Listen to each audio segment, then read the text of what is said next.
Assalamualaikum warahmatullahi wabarakatuh. Nama saya Ahmad Ani Fahmi, guru di Madrasah Ibtidaiyah Al-Qasimi Watugaluh di Jombang, sekaligus sebagai mahasiswa PPG dalam jabatan tahun 2022 Angkatan 1 di LPTK Universitas Islam Negeri Sunan Kalijaga, Yogyakarta. Pada hari ini, Senin 18 Juli 2022, saya akan melaksanakan ujian kinerja atau UKIN secara luring di Madrasah Ibtidaiyah Al-Qasimi Watugaluh di Jombang. Berikut ini adalah ujian kinerja saya. Selamat menyaksikan. Terima kasih. Wassalamualaikum warahmatullahi wabarakatuh.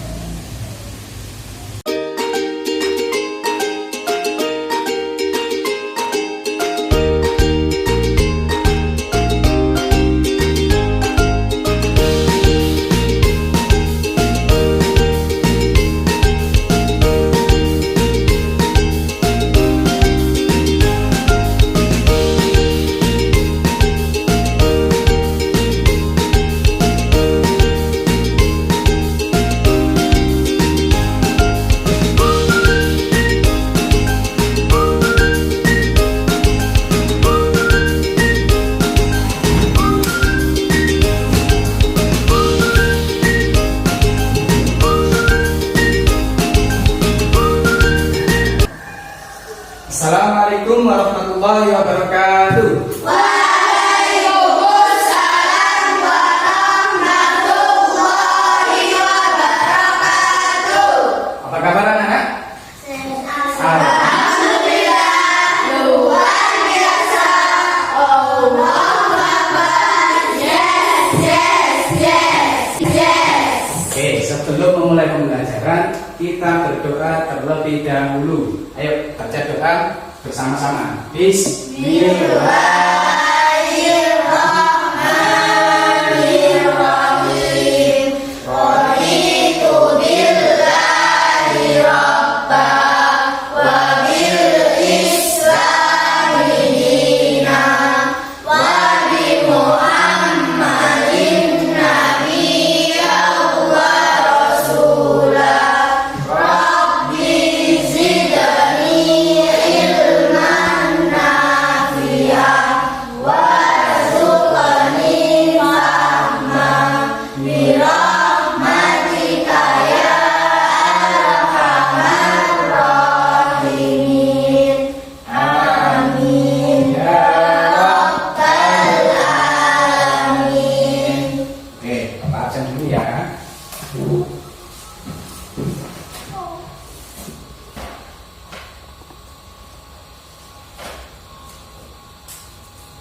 Arya, Alisa, Mila, Azam, Farosa, sakit. Oke, semoga dengan doa-doa kalian, teman-teman yang sakit bisa segera sembuh dan mengikuti pembelajaran kita. Fatia, Zaida, sakit. Ica, ya anak, sebelum memulai pembelajaran coba dilihat di sebelahnya sama di bawahnya masih ada sampah atau tidak? Ya, sudah bersih ya, semua sudah siap untuk melakukan pembelajaran? Sudah. Oke. Sebagai peserta didik atau siswa, kalian harus selalu memiliki sifat disiplin dan tanggung jawab. Kalau waktunya piket, ya harus piket. Oke, disiplin. Masuk pagi, disapu dulu kelasnya karena untuk persiapan pembelajaran. Nah, agar lebih bersemangat, bagaimana kalau kita bernyanyi terlebih dahulu? Oke? Ayo sambil berdiri kita bernyanyi biar lebih bersemangat. Nyanyi apa? Garuda Pancasila bisa? Bisa. Ayo berdiri semua. Nanti sambil tepuk-tepuk biar lebih semangat ya. 1, 2, 3.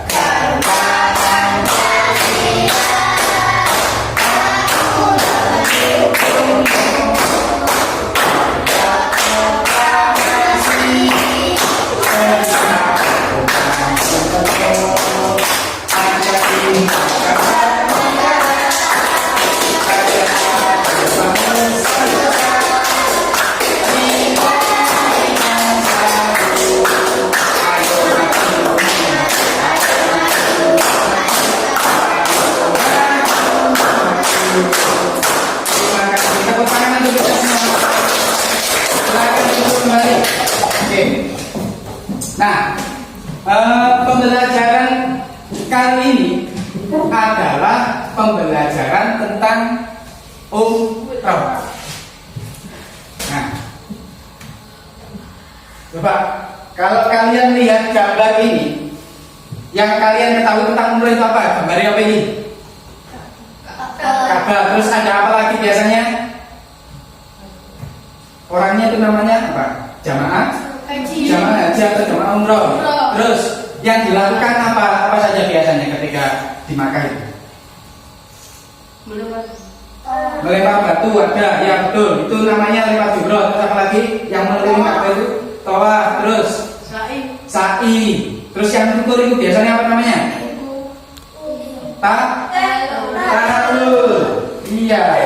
Jadi nanti kita akan bahas umroh. Nah, di umroh itu ada apa saja? Ada pengertiannya nanti apa, dalilnya apa, syaratnya apa saja, rukun-rukunnya apa saja. Karena semua itu harus dilakukan sesuai dengan peraturan yang ada. Tujuannya apa sih kita mempelajari ketentuan ibadah umroh? Tujuannya adalah agar kita nanti mengetahui syarat-syaratnya, rukun-rukunnya, perbedaannya sama haji itu apa, kemudian cara melaksanakannya itu harus kita ketahui. Karena kalau sampai nanti bisa melakukan umroh, setidaknya kalian sudah pernah mempelajari. Jadi tahu, saya dulu pernah belajar ini, berarti nanti saya akan melakukan ini, saya akan melakukan tawaf. Tawaf itu berapa kali? Nah, belum tahu, nanti kita pelajari lagi. Oke? Nah, pada pembelajaran sebelumnya kita belajar tentang haji. Nah, haji itu ada syarat, ada rukun. Coba siapa yang masih ingat apa saja rukun haji? Angkat tangan, ayo. Ya, rukun haji angkat tangan, siapa yang tahu? Ihram. Tahu enggak? Apa? Wuku, sa'i, tahalul, tertib. Terus ada lagi syarat-syarat haji. Syarat haji apa? Islam. Balik. Mampu. Nggih. Islam balik mampu. Ada lagi merdeka. Nggih. Nah, nanti Bapak akan membagi kalian menjadi beberapa kelompok, menjadi 2 kelompok. Nah, kemudian kelompok nanti akan diskusi tentang masalah yang akan Bapak berikan untuk menyelesaikan masalah itu. Oke, siap nanti ya diskusi. Nanti akan Bapak nilai siapa saja yang aktif berdiskusi, nanti kita nilai. Jadi harus aktif semuanya. Oke. Sebelum memulai pembelajaran, Bapak ada masalah. Nah, nanti ini akan menjadi bahan diskusi untuk kelompoknya. Masalahnya begini, Pak Rohim seorang muslim, beliau orang yang taat beribadah. Nah, beliau melaksanakan umroh, akan tetapi beliau belum mengetahui apa saja yang menjadi rukun umroh, apa saja yang menjadi syarat-syarat umroh. Nah, beliau sudah tanya kepada saudara-saudaranya, tetapi tidak tahu. Nah, nanti tugasnya kelompok 1 membantu Pak Rohim mencari apa saja yang menjadi syarat dan rukun umroh. Nah, itu yang kelompok 1 nanti diperhatikan, kelompok 1 nanti. Kelompok 2, Pak Rohman. Kalau tadi Pak Rohim, yang ini Pak Rohman. Pak Rohman juga seorang muslim. Beliau sudah pernah melaksanakan ibadah haji. Nah, karena sudah pernah melakukan ibadah haji, tahun berikutnya beliau ingin melaksanakan umroh bersama keluarganya. Nah, Pak Rohim, Pak Rohman, kalau tadi Pak Rohim, sekarang Pak Rohman, ingin mengetahui perbedaannya apa sih antara umroh dan haji. Tentu ada perbedaannya, ya. Nah, tugasnya kelompok 2 nanti membantu Pak Rohman menentukan atau menemukan apa saja yang menjadi perbedaan antara haji dan umroh. Nah, oke. Kita akan bagi kelompok dengan menyebutkan asma Allah, Ar-Rahman dan Ar-Rahim. Kita mulai dari sini. Ar-Rahman.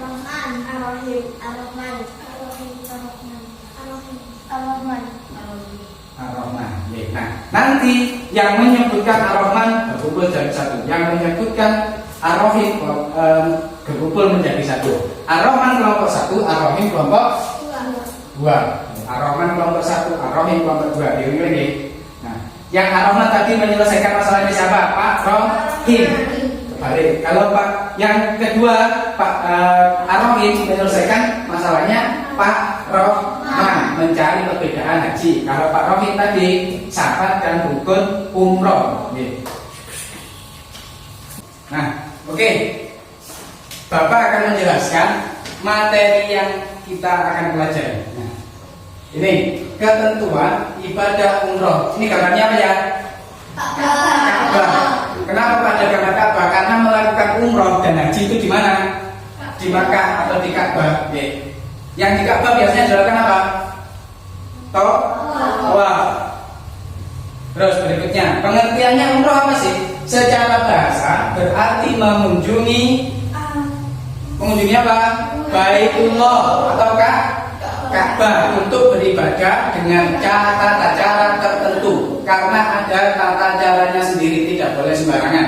Jadi sama muter Ka'bah, mau ibu atau bola balik malah tidak sah karena ada caranya. Nanti kita jelaskan. Hukumnya apa? Hukum umroh adalah sunnah.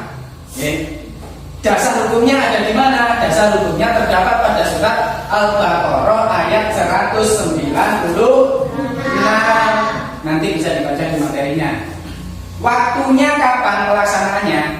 Kalau haji itu pada bulan-bulan tertentu. Nah, puncaknya akan terjadi pada tanggal 10 atau pas kita takbiran, kita menyembelih kurban itu tanggal 10 Dzulhijjah. Itu lebaran haji. Kalau umroh, pelaksanaannya itu seluruh hari dalam 1 tahun kecuali 3, Arafah, Idul Adha, dan Tasyrik. Jadi tanggal 10, 11, 12, dan 13 Dzulhijjah itu tidak boleh melaksanakan umroh, karena itu puncak pelaksanaan ibadah haji. Nah, ada syarat umroh, ada rukun umroh. Syaratnya apa saja? Yang pertama, Islam. Apakah non-muslim boleh melaksanakan umroh? Tidak memenuhi syarat. Kalau dia ingin ke Makkah, ya berarti tujuannya hanya berkunjung atau berwisata. Kemudian berakal sehat. Apa berakal sehat? Tidak. Mentalnya sehat. Karena di sana harus mentaati aturan-aturan yang ada. Akalnya tidak sehat, ya tidak bisa. Terus kemudian balik atau dewasa, Terus mampu yang dimaksud adalah mampu secara biaya serta sehat secara jasmani dan rohani. Jasmani ini kuat karena rangkaiannya panjang.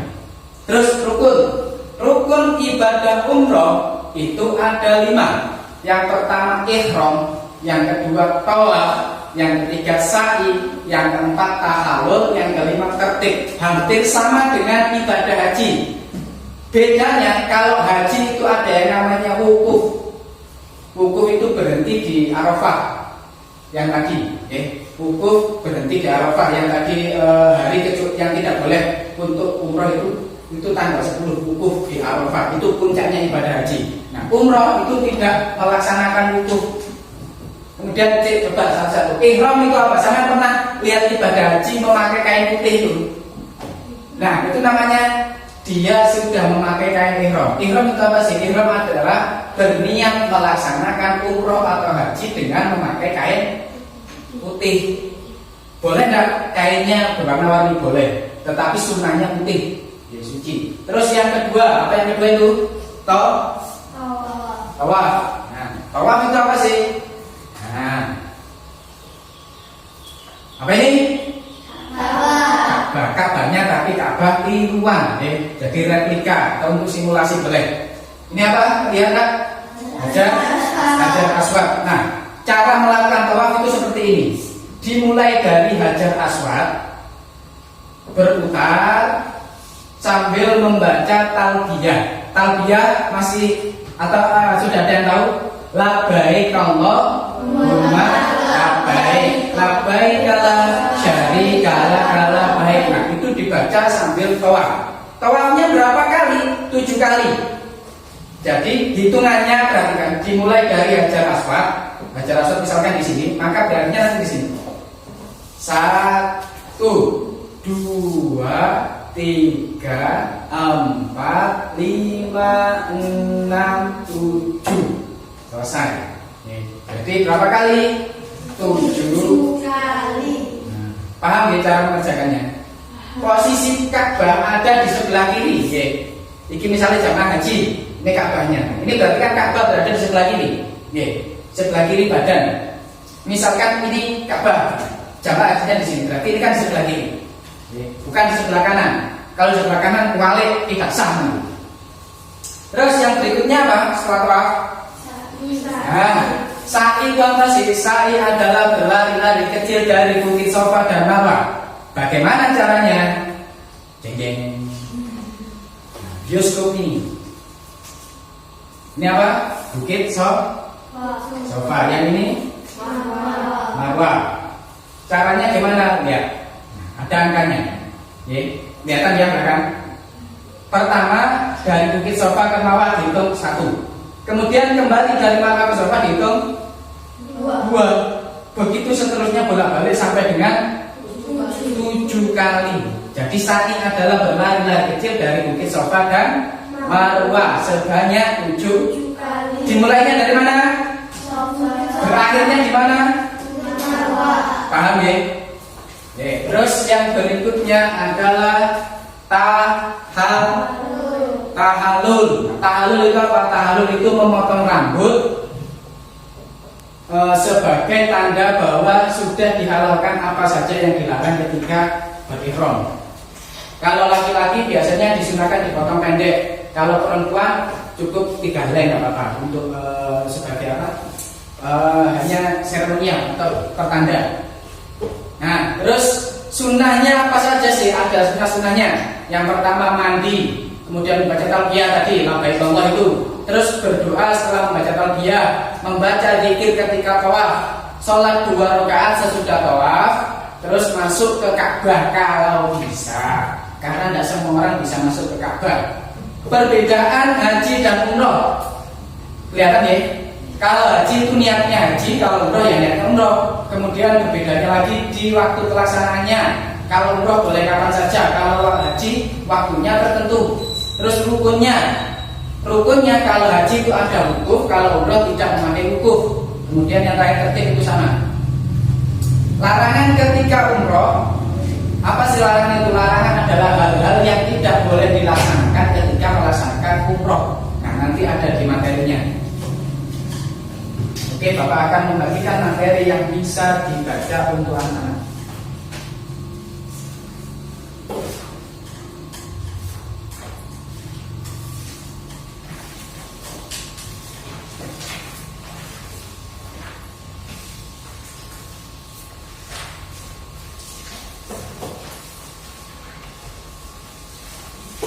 Oke, ada yang ditanyakan dari penjelasan tadi? Apa pertanyaannya? Bolehkah melaksanakan umroh bersamaan dengan haji? Bolehkah, pertanyaan bagus. Bolehkah melaksanakan umroh dan haji secara bersamaan? Tentu saja boleh. Namanya haji kiron. Di pembahasannya lalu ada haji kiron. Jadi haji itu ada 3 macam. Haji tamattu, ifrad, sama kiron. Nah, kiron itu pelaksanaannya bersamaan. Terus kalau ifrad sendiri-sendiri, melaksanakan haji dulu, baru kemudian umroh. Kalau tamattu, melaksanakan umroh dulu, baru haji. Tetapi perhatikan, kalau melaksanakan secara bersamaan ada damnya. Begitu juga kalau melaksanakan umroh dulu kemudian haji, ada damnya juga. Yang tidak kena dam atau denda itu apa sih? Melaksanakan haji terlebih dahulu setelah selesai melaksanakan umroh. Itu tidak. Ada lagi? Apa? Bagaimana jika rambut rontok dengan sendirinya? Oh iya, terkait dengan larangan. Bagus. Larangannya tidak boleh memotong rambut ketika melaksanakan ihram atau selama ibadah haji. Bagaimana jika rambutnya rontok sendiri? Sama pernah mengalami rambut rontok sendiri tanpa disisir. Nah, itu bagaimana sih? Kalau disengaja dia kena dam atau denda. Tapi kalau tidak sengaja rontok sendiri itu tidak apa-apa. Jadi nggak apa-apa, tidak kena denda. Ada lagi? Saya, Pak. Ya. Bagaimana jika kita menyisir rambut lalu ada rambut yang rontok? Oke, kalau laki-laki biasanya ketika haji itu rambutnya pendek, tapi kalau perempuan rambutnya tetap panjang, kan butuh disisir. Oke. Nah, kalau disisir itu berarti dengan nyisirnya sengaja tak betul? Sengaja ya, karena kalau menyisir berarti sengaja. Nah, itu ada yang berpendapat kalau menyisir rambut itu harus hati-hati karena menghindari rontoknya rambut. Ya. Jadi tidak perlu disisir, tidak apa-apa, mandi biasa. Tidak perlu disisir, khawatirnya rambutnya rontok. Nah, itu kemudian nanti menjadi sebab kena denda. Terus ada lagi? Saya Pak. Ya. Bagaimana jika kukunya sakit, apakah boleh dipotong? Bagaimana jika kukunya sakit? Siapa yang pernah kuenan atau kukunya cumpling? Pernah buatan sama kesandung terus ngalam kukunya cumpling? Nah, pada melaksanakan ibadah haji itu kan kita juga berjalan juga, kemudian ada banyak kegiatan. Bagaimana jika ketika melaksanakan rukun kukunya copot sakit, akan malah mengganggu ketika melaksanakan rukun? Itu bagaimana? Boleh tidak dipotong? Boleh, boleh dipotong. Karena kalau tidak dipotong justru akan mengganggu kita dalam melaksanakan rukun-rukun umroh. Jadi boleh dipotong kalau sakit. Ada lagi? Saya Pak. Ye. Bagaimana jika ada jemaah haji Bagaimana jika ada jamaah haji yang umroh dan sakit? yang umroh atau sakit? Bagus. Karena cuaca di Indonesia sama di Arab beda, tambahan. Beda. Di sana sangat panas. Ye. Nah, bagaimana jika ada jamaah yang sakit? Pertama, dia dirawat terlebih dahulu, sampai sembuh, kemudian baru melaksanakan rukun. Nah, kemudian bagaimana jika sakitnya tidak sembuh-sembuh? Maka menurut peraturan yang sekarang itu jamaah hajinya dibadalkan oleh pemerintah, jadi diganti sama pemerintah. Tidak apa-apa, tetap sah hajinya. Ada lagi? Ya? Pak, damnya berupa apa? Damnya berupa apa sih? Tadi kita membahas dam itu denda. Dendanya berupa apa sih? Apakah memotong ayam, kambing, unta, atau kerbau? Nah, di Arab Saudi ada kerbau kira-kira? Adanya unta, yang sering saya lihat. Nah, damnya berupa apa? Damnya yang dipotong itu berupa 1 ekor kambing. 1 ekor kambing. Boleh diganti ayam? Tidak boleh. 1 ekor kambing. Atau puasa 10 hari. 3 hari di Makkah, 7 hari ketika pulang di Madinah. Oke, sekarang silakan dibaca materinya. Dibaca.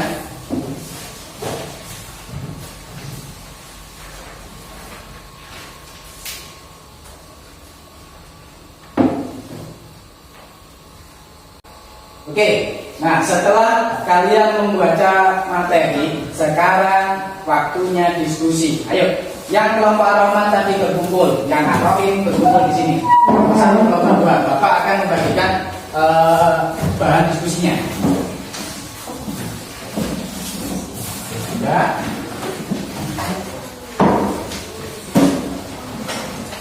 Diskusi.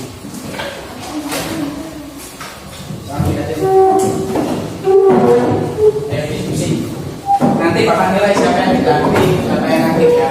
Biar satu semua. Cuman tangguhnya di bawah sini Bapak. Satu. Itu kami itu digeser sini.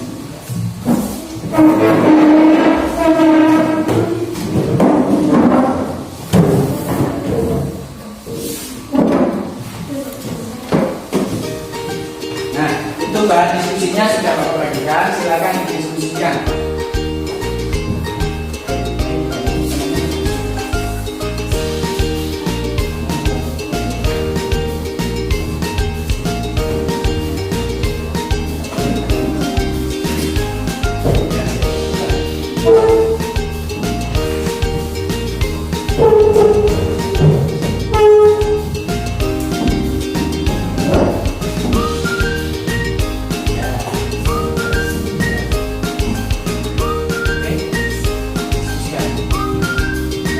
Ada yang mewakili untuk presentasi ke depan, hasil diskusinya apa saja.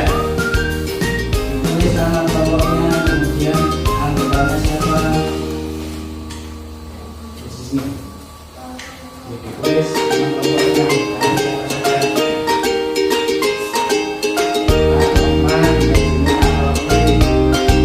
Cari materi belajarnya bisa.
Nanti kelompok 1 boleh menanggapi jawabannya kelompok 2, begitu juga sebaliknya kelompok 2 boleh menanggapi kelompok 1.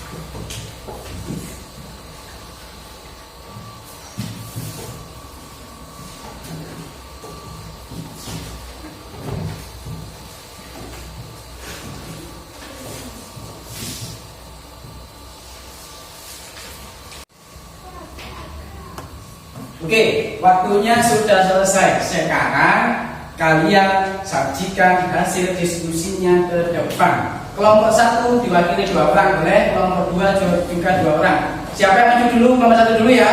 Ya, kelompok 1 maju dulu. Yuk.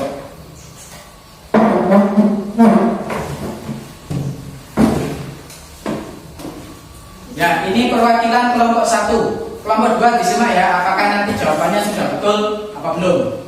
Ayo silakan dibacakan hasil dari diskusi kelompok 1.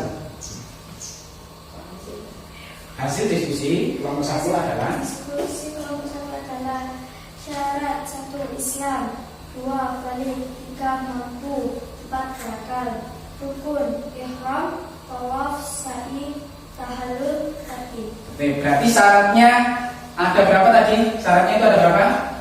4. Ada 4, betul apa salah? Kelompok 2 sudah betul ya, sesuai dengan materi. Terus rukunnya ada berapa? 5. Ada 5, betul apa salah? Di materinya betul? Betul, berarti sudah betul. Ada pertanyaan tidak? Ada yang bertanya? Silakan duduk. Terima kasih, kasih tepuk tangan. Sekarang ganti kelompok 2. Yuk. Nah, kelompok 1 perhatikan, ini adalah perwakilan dari kelompok 2 akan menyajikan hasil diskusinya. Agak sini, agak sini. Oke. Perbedaan ibadah haji dan ibadah umroh. Ibadah haji dan umroh memiliki kesamaan, yaitu sama-sama sengaja mengunjungi Baitullah di Makkah untuk beribadah kepada Allah Subhanahu wa taala. Namun juga memiliki perbedaan. Berikut adalah perbedaan antara umroh dan haji. Ya, berarti sebentar. Saya konfirmasi ya. Jadi betul, ibadah haji dan umroh itu sama ke Baitullah, tetapi pasti ada perbedaan. Perbedaannya apa? Haji waktu khusus, umroh waktu bebas. Ya. Nah, waktunya kalau haji tadi khusus, ya. Kalau umroh bebas. Terus apa lagi? Pada manasik haji ada hukum, pada manasik umroh tidak ada hukum. Ya, terus yang terakhir. Hukum wajib haji, hukumnya wajib, umroh hukumnya sunnah. Ya, bagaimana kelompok 1? Apakah yang disampaikan kelompok 2 sudah betul sesuai materi? Sudah, ya. Jadi bedanya itu ya. Kalau haji itu waktunya khusus, kalau umroh waktunya bebas. Terus kemudian kalau wajib ya, haji hukumnya wajib, kalau umroh hukumnya apa? Sunnah. Oke, terima kasih kelompok 2, kasih aplaus. Kalian luar biasa sudah berhasil diskusi dan menyajikan hasil diskusinya. Nah, oke. Sekarang karena sudah selesai diskusi, kita akan melakukan tes pengetahuan atau latihan. Bapak akan membagikan soal pilihan ganda. Silakan nanti dikerjakan. Tidak boleh mencontek temannya. Mas, silakan kembali ke belakang. Ditulis namanya dulu. Tulis namanya. Ya.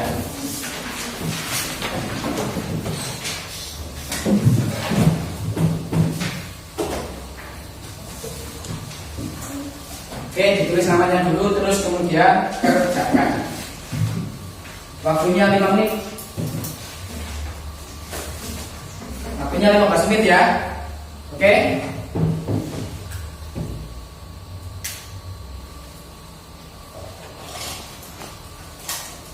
Tulis namanya dulu.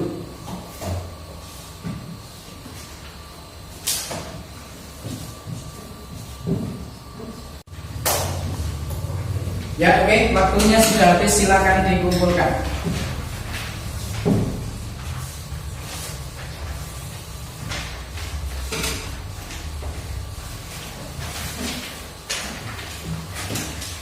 Sudah semua ya? 15 menit cukup lah. Oke, karena pembelajaran sudah mendekati akhir, setelah tes pengetahuan, coba kita simpulkan pembelajaran hari ini apa saja sih yang kita ketahui. Yang pertama tadi syaratnya apa saja? Syarat itu apa? Yang pertama terus berakal, terus balik, terus mampu. Nah, terus ada lagi apa lagi? Rukun. Rukunnya apa saja? Terus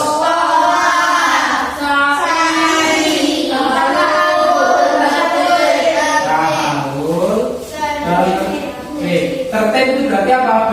Berurutan. Ya, itu boleh dicatat. Jadi kesimpulan pembelajaran kita boleh dicatat. Dalilnya apa tadi ada, terus syaratnya apa saja, rukunnya itu boleh dicatat untuk belajar di rumah. Nah, bagaimana anak-anak perasaannya setelah belajar tadi? Senang nggak? Senang.